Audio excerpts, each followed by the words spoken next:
Alright, Pistons fans, so in today's video, we are going to be talking about Jaden Ivey. And we have this new report which states that the Pistons are in love with Ivey.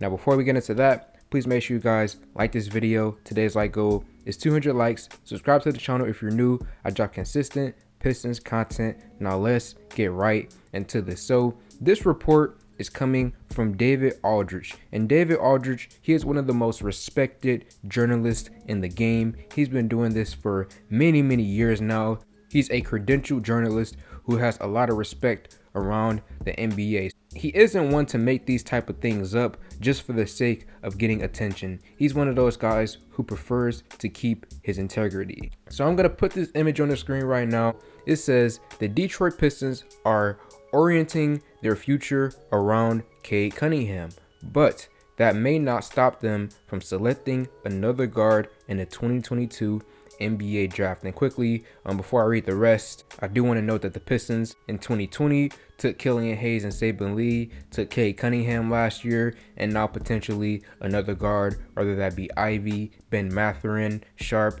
whoever. So just wanted to quickly note that, but let's continue.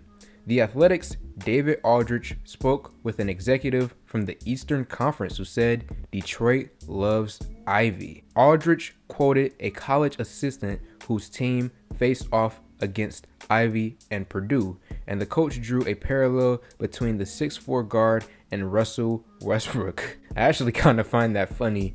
I don't really see the parallels between those two besides their explosiveness and, athleticism, because I think Ivey plays in a different style and different way than Westbrook. But regardless, let's continue. If people could lose what they've seen from Russell Westbrook and how they feel about Westbrook, Ivey is very similar. He's downhill, he's tough to guard. Against us, he beat us from the free throw line. He got downhill, he can create a lot of fouls just because of his athleticism.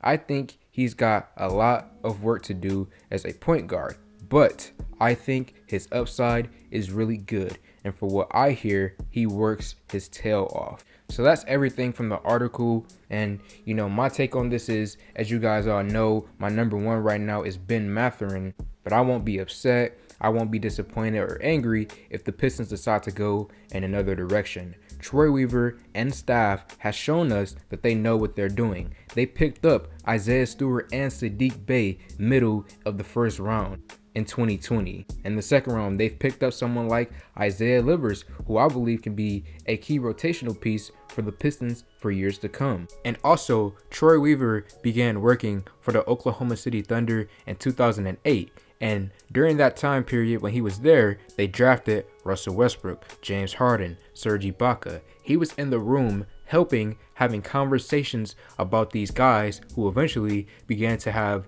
very successful NBA careers. Obviously, he didn't make the final call with those players, but still, he was in the room helping make the decision. And then also, I always go back to Cade Cunningham. It's not like it was 100% without question who the Pistons were going to pick. A lot of fans wanted the Pistons to take Jalen Green, and Troy made the smart decision and took Cade Cunningham at number 1. So I'm saying all of that to say that Troy and staff, they know what they're doing when it comes to the draft. They know a lot more about these prospects than I do. They're interviewing them. They're watching more film than I am. It's literally their job. They're getting paid hundreds of thousands of dollars to make sure that they get the right pick so that the Pistons can be in a better position to compete for a championship. So even if they decide to go in a different direction than Mathurin, I will still be on board with the Pistons because I believe in what the organization is currently doing. But that's all that I have to say. An Eastern Conference executive said that the Pistons love Ivey. I don't necessarily know how he gets that information because, when other teams talk to each other, they usually speak about trading assets. Do you want this guy from my team? Do I want this guy from your team? It typically goes like that. They don't really discuss what their draft plans are. And if they do, most of the time, it's a bluff to throw off the other organization. So I don't necessarily know how credible it is to trust an Eastern Conference executive, but let me know your thoughts in the comment section below. Like this video, comment on this video, share this video. Thank y'all for 5K, and I'm out.